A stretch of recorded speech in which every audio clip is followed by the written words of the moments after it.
السلام علیکم اسٹوڈنٹس، یہ بھارت گروپ آف اسکول اور جونیئر کالج میں آپ کا استقبال ہے۔ میں آپ کے اردو میں آج آپ کو اردو بھارتی سے آپ کے درسی کتاب کا سبق نمبر 3 پڑھانے جاؤں گی، جس کے مصنف ہے علی عباس حسینی۔ ہم ان کے بارے میں اور جانکاری لیں گے، ان کے بارے میں اور جانیں گے۔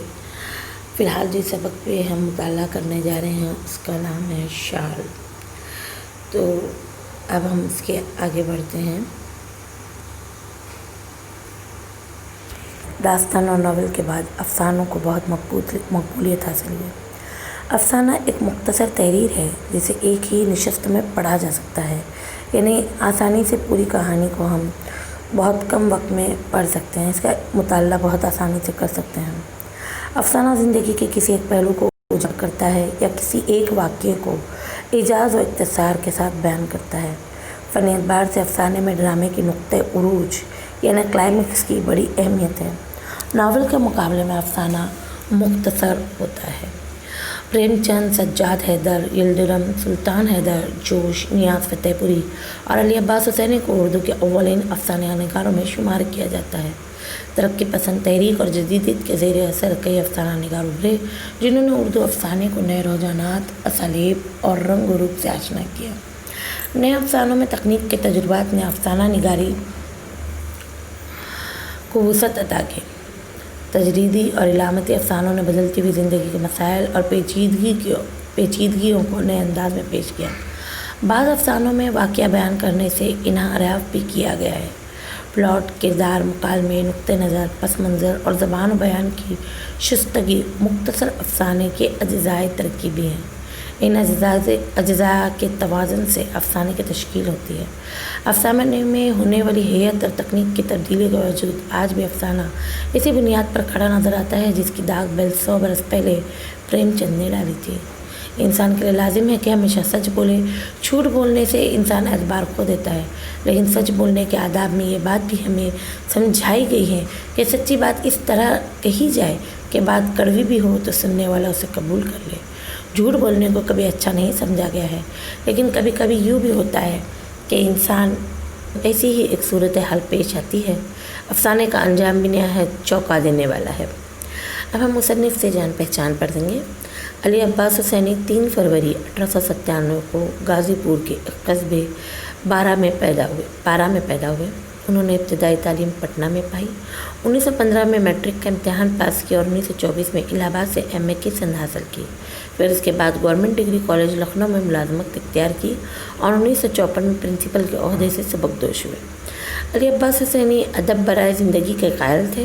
انہوں نے پریم چند کی طرح اپنی تخلیقات میں دیہی زندگی کی مؤثر عکاسی کی ہے۔ انہوں نے کسانوں کی معاشی بدحالی اور زمینداروں کے ظلم و ستم کو اپنی کہانیوں میں پیش کیا ہے۔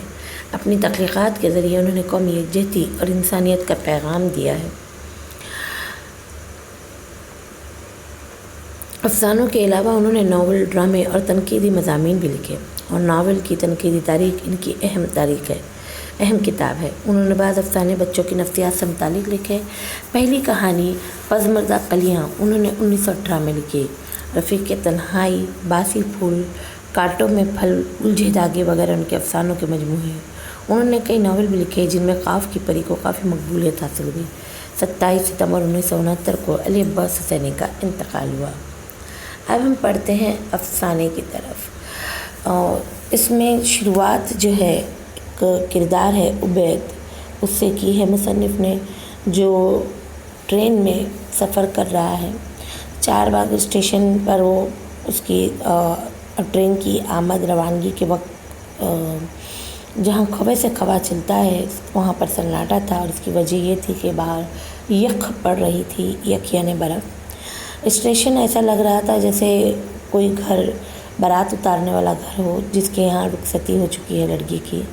کچھ کولی وہاں پر 5-7 کولی تھے جو کہ منہ پر لپیٹے پالا مارے ہوئے پودوں کی طرح سکڑائے تھے۔ رات کو ٹرین پر اس نے بھی خود اس سردی کو، یعنی عبید نے اس سردی کو محسوس کیا تھا۔ اس نے برتھ پر پہلے اچھا خاصا برتھ، یعنی جو ٹرین میں جو بستر بنا ہوا ہوتا ہے، جو بیڈ بنا ہوا ہوتا ہے، उस पर अच्छा खासा मोटा गद्दा बिछाया, उस पर 2 कंबल ओढ़े, उनके ऊपर से अपना मोटा ओवरकोट भी डाल लिया था, मगर पाँव फैलाकर सो न सका था क्योंकि ठंड बहुत ज़्यादा थी। ठंडक के मारे गठरी बना रहा। उसका बार बार जी चाहा था कि वो हमीदा की चहेती शाल अटैची से निकालकर जिस्म पर लपेट ले। हमीदा जो उसकी बीवी है, उसने उसकी शाल अपने साथ लाया हुआ था, लेकिन वो उसे ओढ़ नहीं रहा था, इस डर से कि कहीं वो मैली ना हो जाए। उबैद ये बात बिल्कुल नापसंद करता था। हमीदा जो उसकी बीवी है, उसे ये शाल बहुत पसंद थी और उसकी वजह थी कि उसने बहुत दिनों से इस तरह की शॉल की ख्वाहिश की थी, लेकिन मुसन्निफ़ उदय या उबैद उसे दिला नहीं पा रहा था। लेकिन अप्रैल में जब उबैद किसी जश्न बहार के मुशायरे में शरीक हुए श्रीनगर में, तो वहाँ उन्हें किसी शाल शहर की सारी दुकानें छान कर हमीदा के लिए एक शाल पसंद की थी।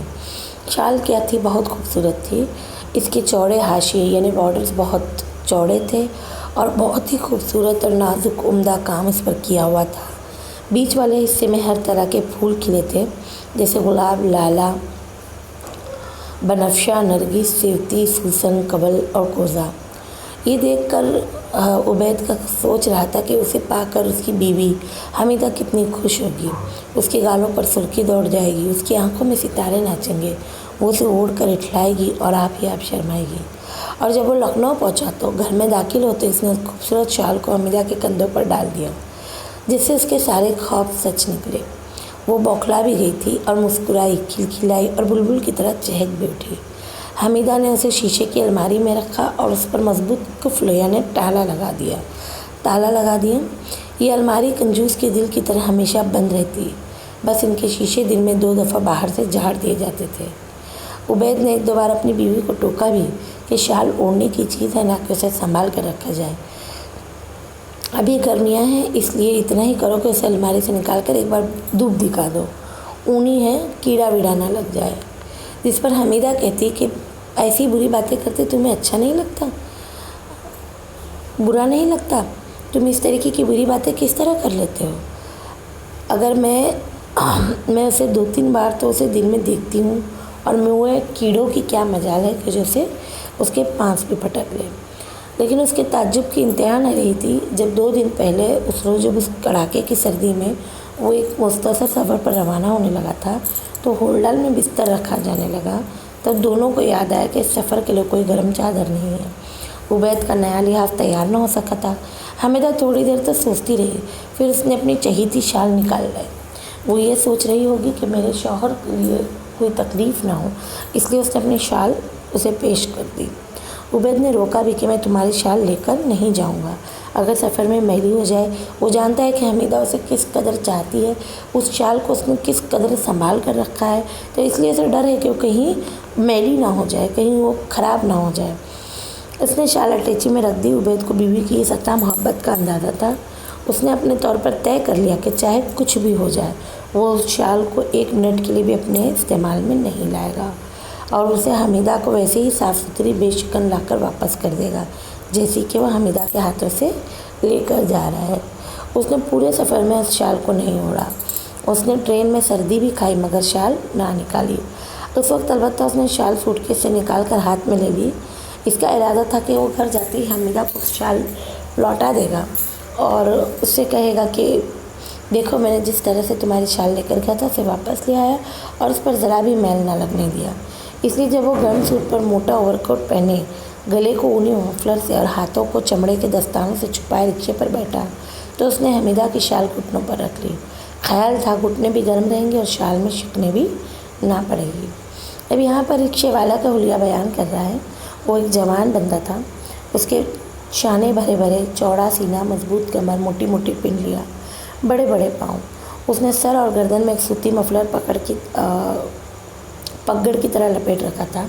वो आधी आस्तीन की खाकी कमीज़ पर एक पुराना सैंडो कट स्वेटर पहने था और टांगों में खाकी नेकर, पिंडलियाँ भी नंगी और पाँव भी नंगे। वो अपनी ठंडक दूर करने के लिए रिक्शा तेज़ तेज़ चला रहा था। अगर हम काम करते रहे, हरकत करते रहे, तो हमारे बदन को इतनी ठंड महसूस नहीं होती है।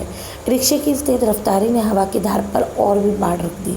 ठंडक उबैद के गर्म मोजे में लिपटी और उन्हीं पतलून में ढकी पिंडलियों में तीर की तरह घुसने लगी। उबैद ने हमीदा की शाल की एक तह खोल कर उसे टखनों पर लटका दिया।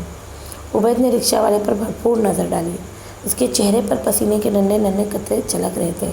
जहाँ उबैद सर्दी से ठिठुर रहा है, उसी जगह पर रिक्शा वाले को पसीने निकल रहे हैं। तो इसकी क्या वजह है? उबैद ने सोचा, कितना फ़र्क है मेहनत करने और बेकार रहने में। जहाँ हाथ पर हाथ धरे बैठे रहें, वहाँ अपने ही जिस्म की गर्मी एक बुझा हुआ दिया बन जाएगी। उसे मेहनत मजदूरी की दिया सिलाई दिखाओ तो अंदर की आग भड़क कर बाहर आ जाएगी। फिर ना लिहाफ की ज़रूरत, ना किसी शाल की। बिल्कुल इन अल्फाजों में हम इस बात को समझ सकते हैं कि अगर इंसान मेहनत करे तो उसका जिस्म कभी ना जमे, उसे किसी किस्म की कभी तकलीफ़ ना हो। उसने रिक्शा वाले से पूछा कि आप कहाँ रहते हो? तब उसने कहा कि गोंडा ज़िला। उबैद ने पूछा, मेहरिया है यानी आपकी शादी हो चुकी है? रिक्शा वाले ने गर्दन फिराकर कहा, अगर बच्चे और बीवी ना हो, पत्नी और बालक, पत्नी यानी हिंदी वर्ड है, बीवी और बालक यानी बच्चे, तो ऐसी सर्दी मार्ग रिक्शा चलावत। अगर ऐसे बच्चे ना होते तो इतनी सर्दी में हम रिक्शा थोड़ी ना चलाते, हम भी आराम करते।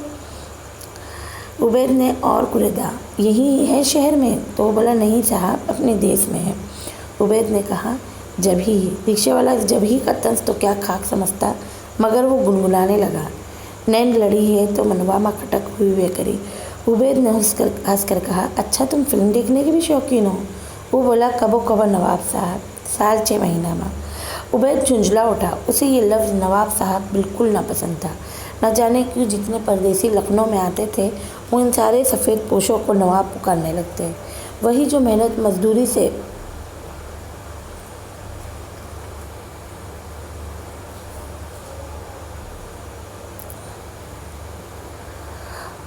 मेहनत मजदूरी से आ रही है, वही बेकारों की खास जमात, वही पिदरम सुल्तान यानी पिदरम सुल्तान बोध यानी जो अपने बाप दादाओं की जायदाद पर राज करे या इतराए कह कर करने वाले अपाहिज, वो क्यों उनमें शुमार किया जाए? वो इसलिए अपने आप को उनमें शुमार नहीं करना चाहता क्योंकि वो खुद एक मेहनत कश बंदा है। वो दिन में कई बार जो है जूता साजी के कारखाने में काम करता है, 25-30 कारीगरों के काम की निगरानी करता है, धूप लू और सर्दी पानी में दुकान फिर कर सामान खरीदता और ऑर्डर हासिल करता है। इस तरह खून पसीना एक करता है, तब जाकर 4 पैसे आते हैं। यानी उसे बिल्कुल पसंद नहीं कि उसे कोई नवाब कहे, ऐसा नवाब जो अपनी मेहनत से नहीं बल्कि अपने बाप दादा की कमाई से जो है अमीर बना फिरता है, रईस बना फिरता है। उबैद इस तरह पेचोताप खाता रहा कि नम हवा के दोष पर कहीं दूर से एक दिलदोज कराह सुनाई दी। कराहने वाला कुछ मिनमिना भी रहा था मगर साफ सुनाई नहीं दे रहा था। फिर भी आवाज़ में इंसानी दिल के एक नाकाबिल बर्दाश्त दर्द था, सीने को बरमा देने वाला, आँखों में मिर्चें लगा देने वाला, यानी ऐसा दर्द जिसे सुनकर रूह तड़प जाए और आँखों से आंसू निकल जाए। उबैद ने घबरा कर रिक्शा वाले से पूछा, अरे ये कौन करा रहा है भाई?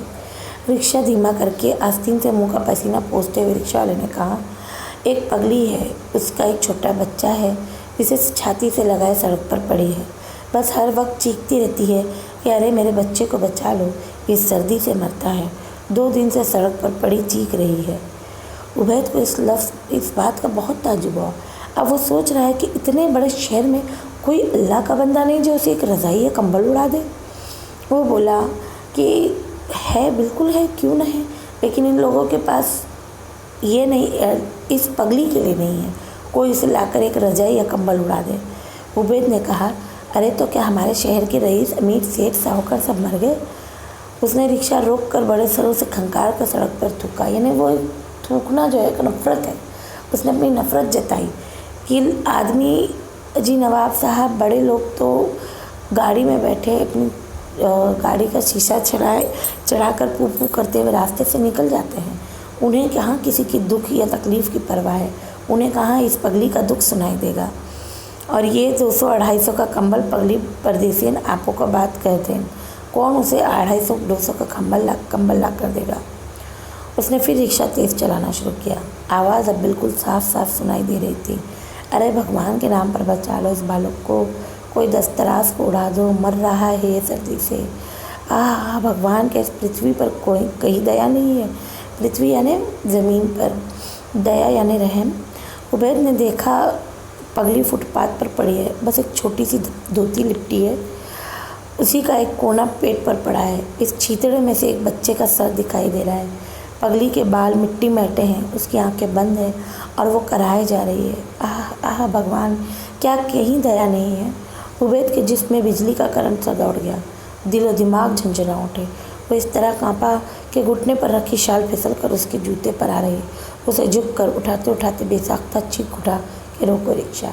बेशक जब इस कदर का मंज़र, इस तरह तकलीफ दे मंज़र जब हम देखते हैं, जहाँ एक छोटा बच्चा बिल्कुल सर्दी से अकड़ रहा है और उसके पास कोई सरिया नहीं है उसकी माँ के पास कि वो उसे बचा सके, उसे देख कर रूह कँपा जाती है। और इसी तरह उबैद की रूह भी कँपा गई। उसने रिक्शा वाले को रिक्शा रोकने के लिए कहा। रिक्शे वाले ने पूरा ब्रेक लगाया। रिक्शा झटके से रुक गया। उसने उबैद को सवालिया अंदाज से देखा। उबैद ने शाल उसकी तरफ बढ़ाकर कहा, लो ये शाल उसे उड़ा दो। रिक्शा वाले का मुंह ताज्जुब से खुल गया। वो पगली का? उस पागल को? उबैद ने कहा, हाँ उसी को। रिक्शा वाले ने अपनी सीट से उतरते हुए फिर एहतजाज किया, अरे ये चदरिया बहुत बढ़िया है नवाब साहब। ने कहा कि ये तो बहुत खूबसूरत चादर है, आप उस पगली को क्यों दे रहे हैं? यानी वो इसे डिज़र्व नहीं करती, वो इसके लायक ही नहीं है। उबैद ने डांट कर कहा, बको मत, जाके उसे उड़ा दो। मगर वो खुद न तो अपनी जगह से हिला और न उस पगली के पास जाने की हिम्मत की। इसलिए ना की क्योंकि उसका जो हुलिया था बहुत ही गंदा था। वो उसे पगली को देखने ही से घिन आती थी। इसने उधर उधर सड़क पर घबराई नज़र डाली। एक सफ़ेद पोश इंसान एक गरीब की मदद करते हुए भी घबरा रहा है। ये सोच रहा है कि कहीं कोई उसका मजाक न उड़ा दे। पगली और ऐसी खूबसूरत और कीमती शाल। रिक्शा वाले ने पगली के पास पहुंचकर शाल का एक सिरा पकड़कर उसे फैलाने के लिए ज़ोर से झटका और उसके मैले घिनौने जिस्म पर हमीदा की पसंदीदा शाल के फूल बिखेर कर कहा, ले रे पगली, तुहार किस्मत यानी तुम्हारी किस्मत जाग गई, अब खूब गरमा के लेटो। पगली ने शाल की सरसराहट जिस्म पर महसूस की। खून कबूतर आंखें खोल कर रिक्शा वाले को देखा। दांत निकाल कर इस तरह मुस्कुराई कि चेहरा और भी डरावना हो गया। रिक्शा वाला जल्दी से पीछे हटा और रिक्शे पर बैठते ही उसे तेज़ चलाने लगा। और उबैद अब सोच में पड़ गया कि शाल देने को तो दे दी, मगर अब वो पगली से क्या कहेगा, हमीदा से क्या कहेगा? यही कि मैंने उसकी शाल का एक पगली को दे दी। क्या हमीदा उसे अपनी तौहीन न समझेगी कि उसकी इतनी खूबसूरत और पसंदीदा शाल एक पगली को दे दी गई? और अगर कहीं इस सिलसिले में उसके चश्मे से मुँह में आंसू आ गए तो, या कहीं उसका हंसमुख चेहरा उतर गया तो? उबैद ने तय किया, मुझे बात बनानी पड़ेगी, मुझे झूठ बोलना पड़ेगा, मगर ऐसा झूठ के बजाय आंखों से आंसू, उसके मुंह से कलमाए शुक्र निकले। हमीदा ने मियाँ का बड़ी गर्मजोशी से इस्तेमाल किया। उसे ओवरकोट उतारने में मदद की। दहकी हुई अंगीठी में उसके पास लाकर रख दी। गर्म गर्म पानी से हाथ मुँह धोने का इंतज़ाम किया। जल्दी जल्दी खोलती हुई चाय तैयार करके पिलाई। जब वो सूट उतारने और कपड़े बदलने दूसरे कमरे में चला गया तो हमीदा ने अटैची केस खोला कि उसके कपड़ों में रख दे। सारी चीज़ें मौजूद थी, उसे सिर्फ अपनी शाल नज़र न आई। उसने होल्डाल भी खोल डाला, वहाँ भी शाल गायब थी। उसने घबरा कर उबैद से बुलंद आवाज़ में पूछा कि मेरी शाल क्या होगी? उबैद ने झूठी कहानी कर ली कि वो बीवी के करीब आकर बैठ गया और बोला, वो तो रेल में चोरी हो गई। हमीदा का चेहरा तमतमा उठा। वो बोली, अरे ये कैसे? उबैद ने कहा, रात रेल में वो 2 कंबलों से सर्दी ना गई तो मैंने ऊपर से तुम्हारी शाल भी डाल ली। मालूम होता है वो करवट लेने में फिसल कर बर्थ के नीचे गिर पड़ी। मैं सो रहा था कि 2 मुसाफिर उतर गए, उन्हीं में से कोई उसे बगल में दबा कर ले गया। हमीदा रोने लगी और कोसने लगी, मुँह का हाथ सट जाए, मेरी शाल ओढ़ना उसे कभी नसीब ना हो, उसकी कब्र में कीड़े चढ़े। कहते हुए उसकी आंखों में आंसू आ गए। मामा इधर यानी वहाँ पर काम करने वाली और आकर कहने लगी, नाश्ते के लिए हिदायत लेने आई हुई थी, पास ही खड़ी थी। बोली, अरे बीबी इतनी सी बात पर रोती है, खुदा का शुक्र कीजिए, अल्लाह आमीन, मियाँ सलामत पलट आए, सदका उतार दीजिए, शुक्र का सजदा अदा कीजिए। हमीदा का मूड अब बिल्कुल बदल गया। उसने झट आके पोंछी और 1.25 रुपया इधर की तरफ बढ़ाकर बोली, सच कहती हो, मैं बड़ी नाशुक्री हूँ। ये 1.25 रुपये लो, उसे एक सीनी में 1.25 सेर माश और 1.25 पाँव कड़वे तेल के साथ रख कर उनके हाथ से छू कर किसी फ़कीर को दे दो, और मैं जाती हूँ 2 गाना पढ़ने, यानी 2 रकात शुक्राना नमाज अदा करने। और वो फ़ौरन ही वज़ू करने लगी। उबैद ने शर्म से गर्दन झुका ली और पानी पानी हो गया। اسے اس بات کا بہت برا لگا کہ اس نے اپنی بیوی سے جھوٹ بولا. جھوٹ بھی کس قدر کثیر الاولاد ہے. کثیر الاولاد یعنی اس کی کثیر الاولاد ہونا مطلب اس کے ایک جھوٹ بولو تو 10 جھوٹ کھڑے ہو جاتے ہیں. اس کی تعداد بہت زیادہ ہے. جھوٹ اس کے پیٹ سے 10 پیدا ہو جائیں گے، پھر بھی اس کا جھوٹ کتنا شیریں کتنا میٹھا نکلا. حمیدہ اس کی آنکھیں بھیگی تو شکر خدا میں. بے شک اسے ایسا لگ رہا تھا کہ میں نے کتنا اچھا جھوٹ بولا ہے. دوسرے دن جب ٹھنڈی ہوا ذرا گرمائی تو 5 بجے عبید کارخانے سے پلٹتے وقت اس سڑک پر مڑ گیا جہاں پگلی ملی تھی. اس نے دیکھا میونسپلٹی کے ملازم پگلی کی اکڑی ہوئی لاش ایک ٹھیلے پر لاد رہے ہیں. اس کے جسم پر وہی میلی پھٹی ہوئی دھوتی ہے. اس کا مرا ہوا بچہ اسی طرح چھاتی سے چپکا ہوا ہے اور حمیدہ کی شال کا دور دور تک پتہ نہیں. دفتن عبید کا منہ اتنا کڑوا ہو گیا کہ اس نے جاہل بے پرواہ چہرے کی طرح سڑک پر تھوک دیا. ظاہر سی بات ہے اتنی خوبصورت اتنی مہنگی شال جب اس پگلی کے جسم پر کسی نے دیکھی ہوگی تو اسے چوری کر لی ہوگی. اور اسی خیال نے اس تکلیف نے یا ان کوسوں نے جو کوسنے حمیدہ نے دیے تھے انہوں نے اس کے ذہن کو اس کے دل و دماغ کو کڑوا کر دیا. اس کے ذہن کو جھنجھوڑ دیا اور وہ سوچنے لگا کہ یہ کیا ہو گیا. تو شاید آپ کو یہ کہانی پسند آئی ہوگی. بہت دل کو چھونے والا افسانہ ہے. آپ اسے پڑھیے اور ان کی جو الفاظ معنی و اشارات ہے خاکے جو ہے اسے مکمل کرنے کی کوشش. ملتے ہیں اگلے لیکچر میں. تب تک کے گھر پر رہیں محفوظ رہیں. اللہ حافظ.